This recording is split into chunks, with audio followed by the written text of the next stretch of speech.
À la base, quelqu'un d'omniscient, c'est quelqu'un qui sait tout. Et nous, Marie, la madame obsédée par la culture, et moi, Marcus, le palabreur culturel, on est persuadés de tout savoir mieux que tout le monde.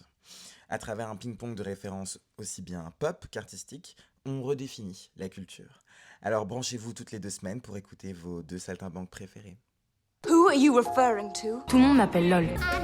Vous voulez pas que je m'embourgeoise ou quoi? I want to make history. Pour un garçon, ça serait history, et pour une fille, ça serait history. Mais une autre prononciation. Which was more culturally significant, the Renaissance or Single Ladies by Beyoncé? That's all. Aïe. Aujourd'hui, on va vous parler d'héritage, de nos ancêtres dans le sens intime comme politique, d'origine, de culture, bref, d'où l'on vient. C'est tout. Omniscient.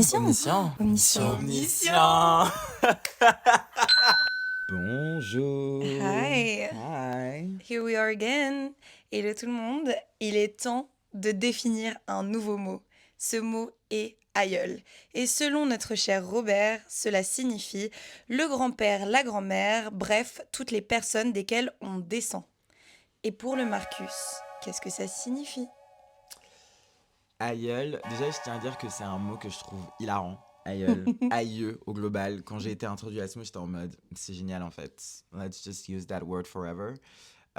Pour moi, l'aïeul, c'est cette personne un peu sage, tu vois, qui a peut-être les cheveux grisonnants, peut-être même blancs, tu vois, Bah de ouf. et qui a vécu. La personne, elle a vécu énormément de choses. C'est la personne qui, je pense, a en ses mains, ça ne veut rien dire, possède énormément de savoir et un peu l'historique, l'histoire. Et voilà, je me souhaite d'être un aïeul avec des locks très très longues et grises d'ici genre 40 ans. Voilà. J'aime trop cette notion de sagesse que tu incorpores dans l'aïeul. Ouais. Parce qu'en vrai, c'est vrai, c'est un peu...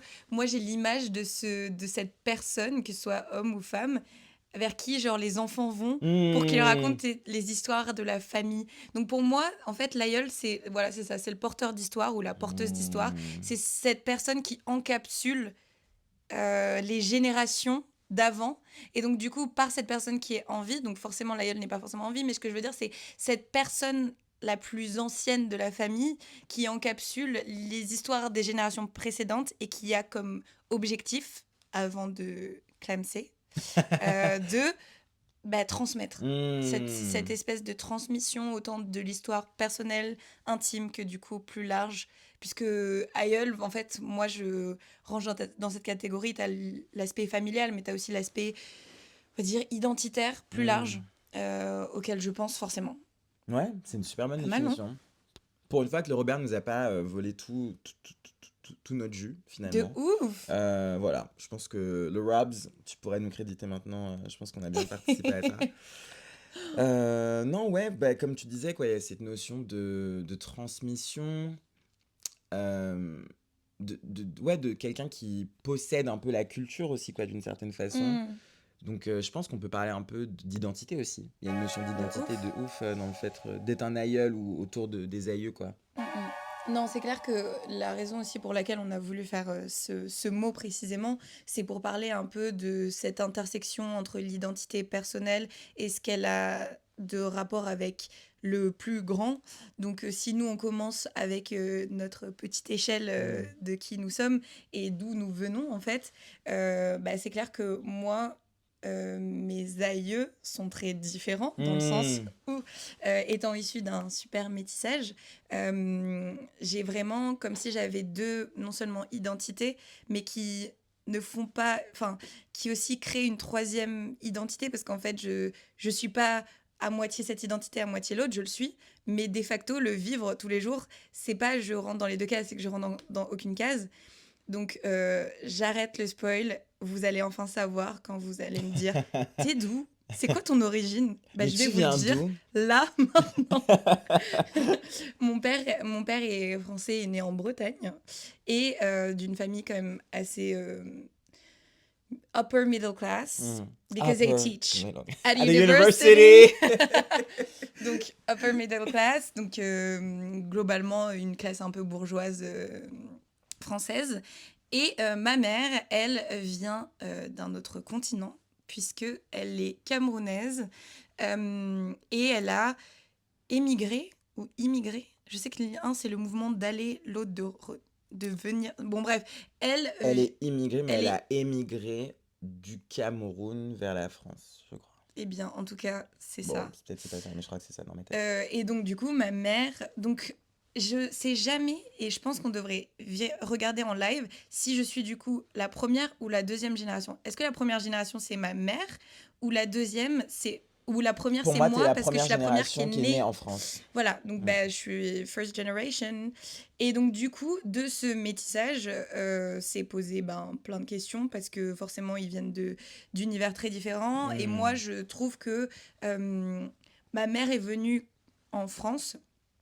Alors aussi, spoiler alert, le Cameroun a été beaucoup colonisé par différents pays, mais les derniers, c'est quand même une influence très française. Et donc du coup, ma mère est venue avec un peu pas ce bagage-là, mais ce poids, en fait, ce fardeau-là de il faut s'assimiler. Ce qui est genre le truc que la France aime trop faire. Vraiment. Et donc du coup, je pense que mon rapport à ces aïeux-là, cet héritage-là, même si ma mère est très proche de sa famille, adore sa famille, leur parle encore dans leur langue, etc., nous, elle nous l'a pas inculqué, en fait. Donc du coup, ce lien avec mes aïeux de ce côté-là était très fort dans le côté individuel. Donc j'ai vécu en plus avec mes grands-parents Oui, ok. 1 an, donc j'étais proche d'eux, mais pas dans le sens plus large de quel est mon héritage à travers ces liens-là familiaux. C'est-à-dire que tu étais proche d'eux, mais tu dirais pas que ils t'ont transmis On une parlait sorte de on culture. parlait que français. Ma mère n'a jamais voulu nous apprendre le bassa, qui est sa langue maternelle. Enfin, je m'appelle Marie. Tu vois, il y a plein d'aspects où... Et puis ma mère a toujours été très française, mais dans le sens où elle a toujours adoré la France, voulu vivre en France, etc. Donc tu vois, c'est ce truc un peu... tu vois, et je pense que toi, tu as un rapport encore différent à ça. Mais moi, ouais, je me suis sentie assez loin de cette frange de mon identité. Et en plus, parce que j'ai grandi dans des espaces où on était souvent la seule famille racisée. Que j'ai eu toute une période où j'étais en mode genre, oh my god, I don't know my culture. Et tout. Mais c'est intéressant, c'est tout un voyage. Mais c'est aussi intéressant de voir l'évolution entre l'assimilation qui est genre un peu instaurée dans notre construction et ce moment où nous on est en mode bah non, il nous manque quelque chose. C'est ouf. Mais moi, pour parler de mon identité, pour le coup, moi je suis la deuxième génération parce que c'est mes grands-parents qui sont nés en Guadeloupe et qui sont arrivés en France dans les années 70. Mon père est né en France et après moi je suis né en France. Et là mes grands-parents sont retournés en Guadeloupe en 2017. Et ouais, bah pour le coup, moi j'ai vraiment grandi avec mes grands-parents pendant genre...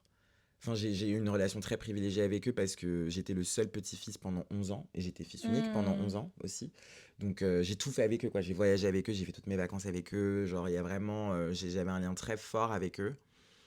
Et en même temps, tu vois, je dirais pas que... Aussi, dans un premier temps, il y avait une sorte de transmission, tu vois. Ouais. Enfin, c'est-à-dire que bien sûr, ils me racontaient plein d'anecdotes, que... En vrai, il y avait une notion de transmission à travers la nourriture, les repas qui étaient partagés pendant les us et fêtes, les us et coutumes, ça, il y avait clairement quelque chose. Mais, ouais, au niveau de... Après, je pense qu'inconsciemment, j'associe beaucoup l'identité à la langue et j'ai l'impression que, ouais, je n'ai pas eu cette transmission de la langue, Ça, en fait, c'est tu vois. trop notre... C'est grave, notre truc. c'est Le truc qu'on en veut trop à nos parents. C'est en mode genre, pourquoi vous nous avez pas transmis la langue ? Parce Enfin, que en maintenant, on vrai, a l'air con, en fait. Non, mais je te jure. Et puis après, moi qui dis à mon grand-père, mais moi, j'aimerais trop parler créole, mais en fait, je vais être ridicule avec mon accent français. Il me dit, mais on s'en fout. Je suis en mode, you're so funny, actually. Après, tu vas parler 2 secondes, il va... Non, mais bref. Mais donc, ouais, non, c'est hyper intéressant, quoi. Et comment, même eux, je pense aussi, avec le temps, ils ont aussi ressenti le besoin de se réapproprier leur identité. Ils ont dit, mais en fait, on veut retourner là-bas, en fait. Et comment tu fais... Enfin, justement, parce que, tu vois, moi, mon identité, on va dire, c'est moitié française de Bretagne, là. Moitié, vraiment, genre, une colonisation, mais dans un autre pays, un autre continent.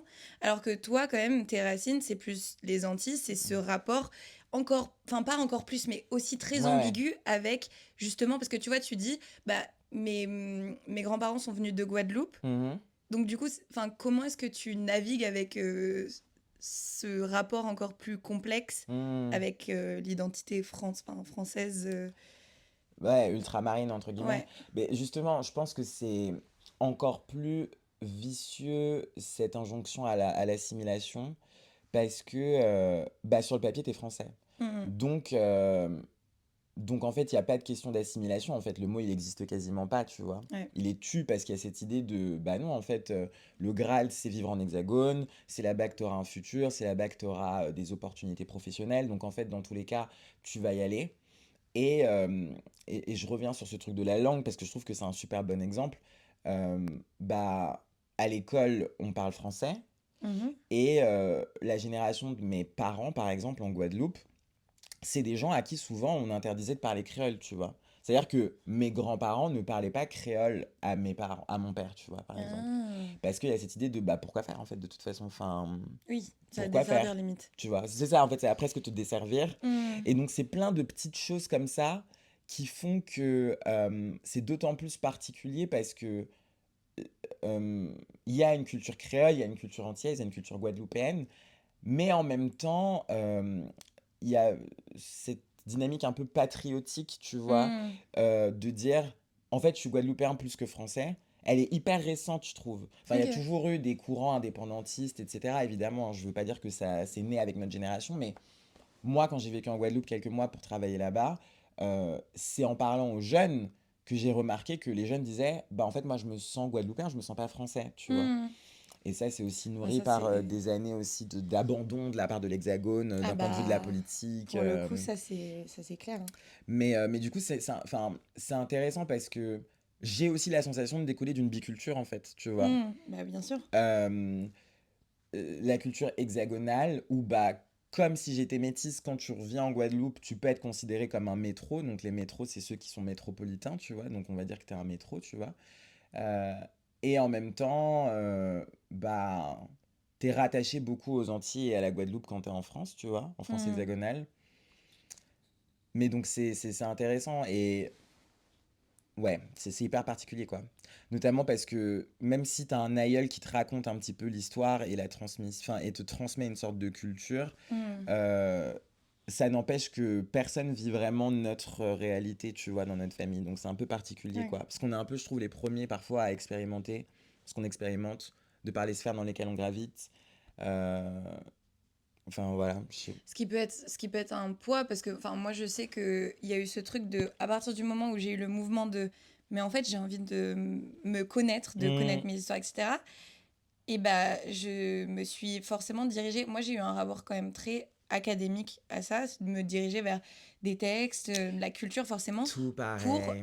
me connaître. Tu vois, ma grande sœur par exemple, elle a eu un rapport qui est encore différent dans le sens où elle a eu un rapport beaucoup plus euh,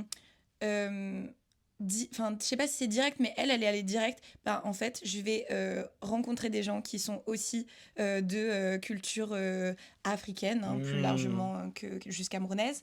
Je vais apprendre à cuisiner. Je vais commencer à essayer d'apprendre la langue et tout. Alors que moi, c'était beaucoup plus distant dans un sens parce que c'était en mode ok bah je vais lire sur les discriminations, je vais regarder ce film qui parle de l'histoire de cette personnalité, genre, tu vois, enfin, je me suis fait tous les The Help, les ouais. 12 Years a Slave, etc.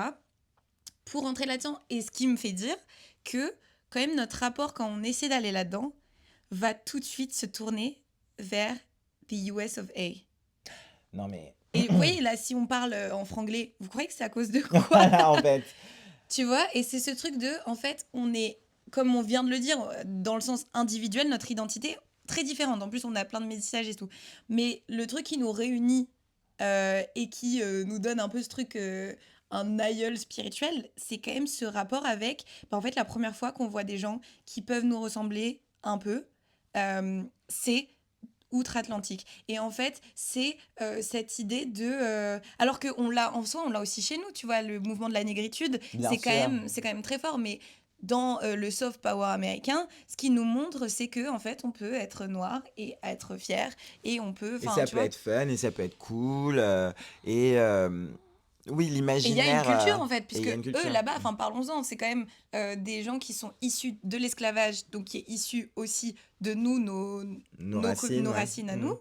Et en fait, comme ils n'ont pas cette attache, ils ne peuvent pas savoir leurs racines. Et puis en plus, leurs racines, s'ils les trouvent avec les vieux tests là que tu fous dans le Ouais. nez, en fait, ça reste quand même une racine traumatique parce que on sait que dans l'histoire, t'as certaines populations qui ont pas vendu aussi les leurs auprès. Donc bon, bien sûr, Non, c'est mais pas. ouais. Enfin donc ce qui fait que c'est un rapport très complexe, qui fait que ils ont créé, tout comme les États-Unis en général, ce très jeune pays, mais Mm. après spécifiquement la culture, enfin la communauté noire afro-américaine a créé sa propre culture, et donc ce qui fait encore un nouveau euh, courant, un nouvel endroit où regarder, et qui, mine de rien, a marqué jeune Marcus et Marie, quoi. Non, mais littéralement. Mais c'est hyper intéressant. Puis, nous avons tous les deux écouté un podcast qui nous a un peu chamboulé, d'un Un fou. certain Sébastien Thème, qui est un journaliste que j'adore. Bisous, Seb. Et oui, il a fait une série documentaire pour LSD, pour France Culture, qui est Mhm. géniale, qui s'appelle La vie en Franchement, noir. ouais. Genre, c'est vraiment une des dernières claques audio que je me suis prise. Et, et ouais, je trouve ça hyper intéressant, le rapport, en fait, à la culture américaine, en fait, parce que c'est plus cool, en fait, d'être afro-américain inconsciemment dans notre tête, tu De vois. ouf. Parce que c'est les seuls noirs qu'on voyait, en fait, tout simplement. Et donc, ça... je trouve qu'il y a des personnalités, genre... tu regardais ou pas Le Prince de Bel-Air? Bah oui, enfin, Will Smith, il Tu vois, est... non. He's Fresh Prince, genre, c'est pas juste le prince, tu vois, c'est The Fresh Prince. C'est The Fresh Prince of Bel-Air. Et tu vois, moi, genre, Oncle Phil, c'était mon aïeul, en fait, tu vois. Mhm. Genre, c'est un peu ce truc de... Tu vas chercher des sortes d'aïeuls fictifs aussi, mais dans un paysage hyper C'est clair, anglo-saxon, c'est bien clair. souvent. Enfin, moi, j'adore parler de, tu sais, mes Nepo Babies préférés, qui sont genre, en fait, Zoé Kravitz, elle a tout... Non, mais... Et genre, qu'est-ce que j'aimerais que Lenny, tu vois, ce Please. ripped guy soit genre mon aïeul aussi, dans un sens, tu vois. Et Literally. pour le coup, moi, mes deux babies où je m'identifie de ouf, genre for no reason, c'est celle qui whip her hair, qui est Willow fucking Smith, Celle qui et me- Zoé Bah fucking non, mais Kravitz. oui. Donc du coup, enfin, genre, oui, je suis hyper d'accord. Et, mais même, tu vois, tout l'imaginaire, et ça c'est dingue, hein. Mais qu'est-ce qu'on apprend à l'école? Moi, à l'école, j'ai plus appris sur Rosa Parks, pardon. Le parc de Elle a dit Rosa. Rosa Parks. Sur Rosa Parks, et même sur Angela Davis, que je n'ai appris sur le mouvement de la négritude, par exemple. Mais ça, c'est le grand truc qui est complètement starbé. C'est-à-dire que la négritude, même aux Antilles en soi, c'est même pas un courant qui est étudié. Alors que, enfin, Aimé Césaire, genre, tu vois. Et c'est. Alors qu'on. Enfin. Non, mais bien sûr. Tu vois, il y a Les ça. sœurs Et puis, Nardal, enfin, il y a tellement de gens historiques tellement importants, en fait. et même si tu regardes aussi en niveau académique, nous toutes, enfin moi, énormément de mes références, ça va être Bell Hooks. D'ailleurs, lisez Ain't I a Woman, qui est juste incroyable, et même tous ses écrits. C'est Audre Lorde, c'est Angela Davis. En fait, c'est que des personnes anglo-saxonnes, parce que c'est aussi parce qu'il y a ce truc de l'assimilation et de on ne voit pas la couleur, il n'y a pas de statistiques ethniques, ce qui ne veut pas dire que je suis pour particulièrement, mais genre, je pense que la conversation est plus complexe que ça.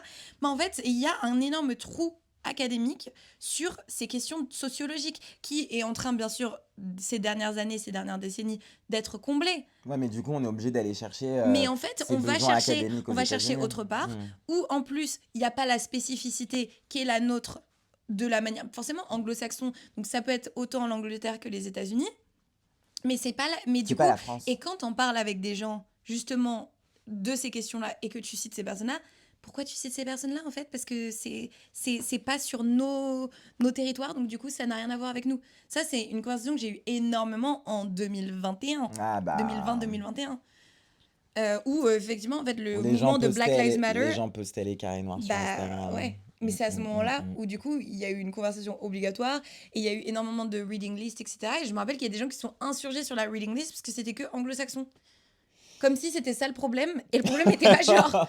Racism. Genre, et est-ce que tu peux arrêter d'être comme le Titanic? Genre là, tu fonces droit dans l'iceberg. Enfin, genre... Bref. Non, mais oui, mais Donc, c'est marrant que dans ma construction aussi personnelle de ma noirité, je sois d'abord partie chercher des auteurs afro-américains et que, genre, c'est très récemment que j'ai eu du Frantz Fanon, par exemple, tu vois. Et qu'en fait, genre, c'est... Alors que lui, he's a star in the US of A en plus, tu vois. Oh, they love him. Oh, they do love him. Mais oui, donc c'est fou. Enfin, et nous, on a eu ce rapport, je pense, parlons-en un peu plus, de essayer de se réapproprier et de comprendre qui on est via, en fait, la culture et Ouais, via bien sûr. moi, enfin, je veux dire, je trouve que c'est limite enfin, je trouve que c'est pas bizarre, mais je trouve qu'il y a quelque chose à dire sur le fait que je suis allée dans l'intellect au lieu d'aller dans le tangible, tu vois. Ouais, mais je pense que déjà, c'est parce que c'est des choses pour lesquelles on a un attrait naturel. C'est vrai. Et je pense qu'il y a quelque chose de rassurant dans cette personnalité de bon élève qu'on a, en vrai, sur l'aspect culturel. Enfin, en fait, je pense qu'il y a quelque chose de rassurant à se rattacher à un livre, à un texte, à un film, quelque chose qui est analysable et qui du coup presque te donne déjà des clés de lecture de comment toi tu vas te réapproprier les choses à travers des questions, des angles très précis.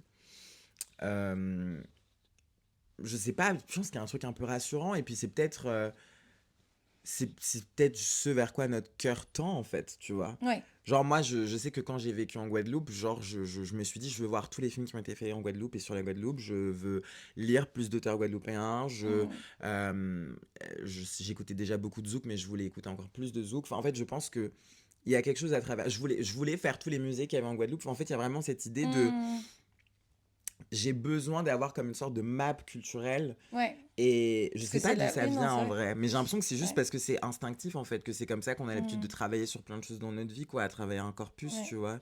Et paradoxalement, et ça, je pense que c'est intéressant de l'aborder pour des raisons qui te sont propres, mais du coup, je vais lancer avec une histoire personnelle. Moi, je me suis jamais sentie aussi française que quand je suis partie vivre 1 an aux États-Unis. J'étais ronronron baguette. La meuf qui est venue me dire genre t'es française, je suis allée à Rome. Enfin tu vois, j'avais ce truc de putain mais je suis française, genre j'aime trop ça aussi, tu vois. Parce qu'on parle d'identité, mais oui, en fait on est aussi français. Bah ouais. Et je pense que c'est aussi intéressant de voir genre comment est-ce qu'on on se sent français, on se sent aussi très patriote de notre cocorico, quoi. Absolument. Et moi, c'est vraiment, quand j'étais aux États-Unis, j'étais en mode pardon, mais enfin, je suis vraiment française en fait. C'est en mode I'm French, guys. Genre, je vais peut-être me mettre à fumer, je sais pas quoi, tu vois. Et je sais que toi aussi, t'as un rapport particulier à ça, quoi. C'est clair, on parlait tout à l'heure de la place que les États-Unis avaient dans notre vie, mais moi pendant très longtemps, une bonne partie de mon enfance, je me sentais beaucoup plus américain que français. Et de par la culture que mes parents m'ont transmis, etc. Puis après, j'étais en mode, well, no, si un mec qui me ressemble aux États-Unis, il peut se faire tuer, quoi, à tous les coins de rue. Et donc, arrive ce moment où je suis en mode, mais moi, j'aimerais trop me sentir français, mais je sais pas ce que ça veut dire. Je sais pas ce que ça veut dire.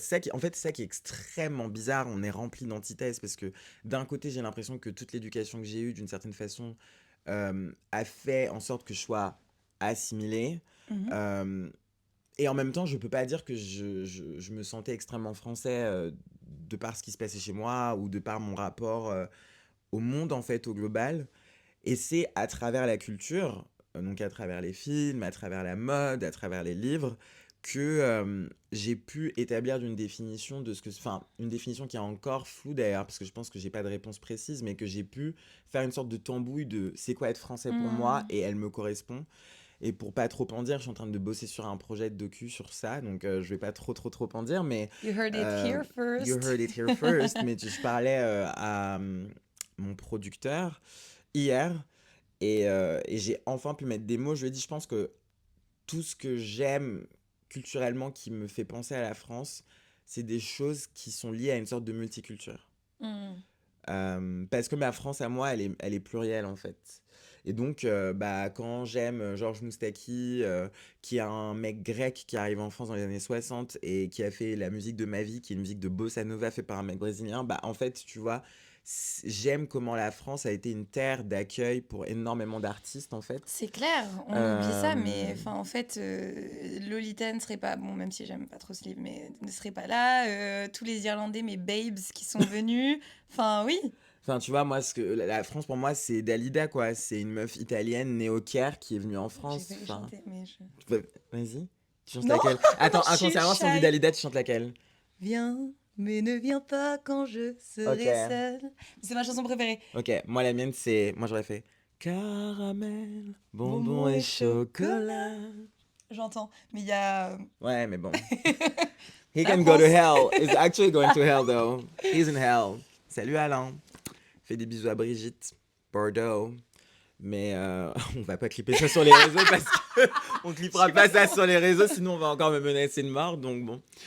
Mais mais ouais, enfin bon. Donc tu vois, ouais, pour moi la France c'est ça aussi et et je trouve que bah nos aïeux représentent absolument ça, tu vois, parce que c'est des gens qui ont pu devenir eux-mêmes et construire nos vies et nos familles en venant en France. Ouais. Donc tu vois, c'est enfin bon. Donc ouais, la culture quoi. La culture, La c'est ça culture. qui joue Et quoi. c'est donc notre lourde tâche en tant que futurs aïeux de partager peut-être une reco culturelle. On a envie d'être vos aïeux déjà, c'est clair. Voilà. Mais en fait, on est un peu On les est déjà aïeux un peu vos parce qu'on aïeux. sait tout et qu'on transmet. Donc en fait, En fait, c'était le dernier épisode du J'avoue. podcast qu'on a appelé Omission, maintenant on va appeler ça aïeux. Voilà. Aïeux. hey. Donc du coup, autant qu'on vous recommande quelque chose. Marcus, t'as une reco? J'ai absolument une reco et c'est un film génial qui m'a fait pleurer très très fort. Et c'est The Farewell de Lulu Wang. Mais en fait, j'ai vu cette affiche T'as vu effectivement. cette affiche? Ouais, mais j'ai pas vu le film. Mais tu donc, vas du adorer, coup, tu sais que tu vas vraiment adorer. C'est Marie-Corps un peu. Hein. Oh my god. C'est un peu trop bien. Marie-Corps. Ok, c'est C'est un noté. peu Marie-Corps. Je pense que c'est très Rita Corps aussi. Shout out to Seize the Movies. Mais j'ai l'impression que Ok. ça pourrait être très Rita Corps. Et c'est le premier film dramatique qu'a fait Aquafina. Je pense que vous voyez, c'est une sorte d'humoriste Et c'est pour ça en américaine. fait, c'est parce que je l'ai vue elle. C'est pour ça que ça me dit quelque Et chose. moi, je suis pas extrêmement emballé par le jeu d'Aquafina. Je suis pas en mode waouh, elle est trop drôle, elle est trop drôle. Mais j'ai trouvé génial dans ce film, qui est donc son premier rôle dramatique. Et en gros, c'est un film qui a été présenté à Sundance, au Festival Sundance en 2019. Donc ça fait un petit temps déjà. Ça fait 7 ans. Peut-être je m'ouvre les veines. Oh 2019, c'était il y a 7 ans. putain. What the fuck, guys? Anyway. Et du coup, c'est l'histoire d'une jeune autrice qui s'appelle Billy, qui est américo-chinoise. En fait, sa grand-mère, dont elle est très, très, très, très proche, qui vit en Chine, est atteinte d'un cancer. Voilà, sa grand-mère qui s'appelle Nene. Et donc, tout le monde est au courant, sauf elle, sauf la grand-mère. Et en fait, il y a un peu une culture chinoise qui fait que, bon, bah, on va pas parler trop de ses émotions. Il y a une sorte de pudeur. Et puis, au-delà de ça, voilà, on a envie de profiter de Ney et de ces derniers mois dans la paix. Du coup, on va pas aller foutre tout ça en l'air en lui parlant de ses résultats médicaux. Et en fait, Billy, qui représente un peu une vision très occidentale des choses, elle est en mode, je trouve ça complètement dingue qu'on ne dise pas à notre grand-mère qu'elle va mourir, en fait. Enfin, genre, c'est complètement dingue. Et en fait, du coup, elle est extrêmement mélancolique et il s'organise un dernier voyage en Chine. À Shanghai pour aller voir sa grand-mère et c'est cette histoire-là en fait, The Farewell, donc c'est voilà, c'est l'adieu, c'est le goodbye et je trouve que ce film est super doux, bittersweet comme on dit, mais pour moi il représente bien cette sorte de pont qu'on doit faire quand on est descendant, quand on est première ou deuxième génération et que justement on doit interagir avec nos aïeux qui n'ont pas la même culture que nous en fait, tu vois, et pourtant qu'on aime très très fort parce que l'amour n'a pas de frontières, mais en même temps tu vois parfois c'est une sorte de décalage culturel que tu peux ressentir avec tes aïeux et en même temps il y a de l'amour et ce qui est beau c'est de faire ce pont et de faire en sorte qu'il y ait quand même une transmission, donc pour moi ça représente de ouf toute cette conversation qu'on vient d'avoir et donc je vous invite vraiment à regarder ce film. Et toi? Moi, de mon côté, je vais conseiller de lire des autobiographies. Parce que qu'est-ce qu'il y a de plus direct dans la transmission que juste de transmettre son histoire. Ce qui est mieux, c'est quand les autobiographies sont bien écrites. Par ailleurs. Mais si j'en parle d'une particulièrement, où j'ai un rapport plutôt ambigu en plus avec, mais je pense que in fine ça vaut la peine de le lire, de la lire, c'est l'autobiographie de André Bloin. Qui est cette madame? Eh bien, c'est une madame qui, comme d'habitude, les madames sont un peu effacées, hein, mais c'est une dame qui s'est battue tout au long de sa vie pour les droits des personnes qui sont minoritaires et surtout qui a été très présente dans toute la décolonisation africaine. Elle est entre le Congo, la RDC, la Guinée et elle a vraiment eu comme idée de créer ce panafricanisme. Et dans son autobiographie qui s'appelle... elle est là, mais elle s'appelle genre The Africana. Je l'ai là. My Country Africa, The Autobiography of the Black Passion Era. Oh. C'est ça même. Et donc du coup, je vous en parle parce que je trouve que en fait, elle a aussi un regard qui est clairvoyant sur pourquoi ça n'a pas marché. Oh. Ah. Mais c'est la fin. Donc vraiment, autant dire que ça part déjà vraiment sur son histoire personnelle pendant très longtemps. Et moi, c'est un peu ce que j'ai reproché au livre, c'est que je trouvais que c'était trop dans ce rapport très écrit de sa propre histoire, de ses mémoires. Et ce qui m'intéressait, c'est vraiment l'aspect plus politique qu'elle va aborder à la fin. Et je trouve qu'elle a une vie qui est passionnante et terrible aussi, puisqu'elle a eu beaucoup de choses affreuses qui lui sont arrivées, mais qu'elle est clairvoyante sur toutes ces questions-là, in fine. Et en plus, il y a tout un lore sur cette biographie, parce qu'en fait, elle s'est fait voler le texte. Il y a quelqu'un qui l'a publié. Oh. Elle est allée en procès. Les exemplaires ont été détruits. Ensuite, il y a une autre madame qui l'a un peu réécrit le texte, qui l'a publié. Et c'est que genre en 2023-24 que sa fille a réussi à reprendre les droits du texte et republier avec une préface, une postface.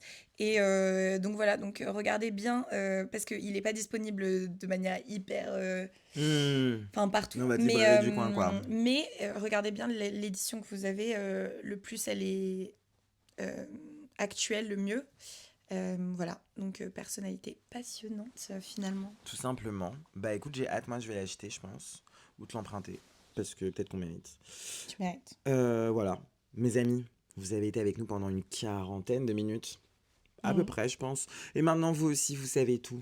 Si vous avez aimé cet épisode, abonnez-vous au podcast et n'hésitez pas à nous mettre plein d'étoiles.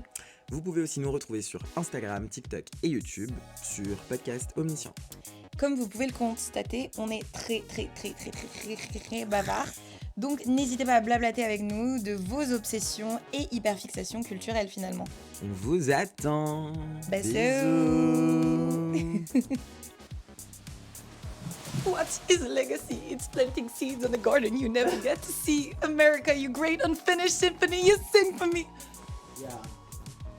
You made me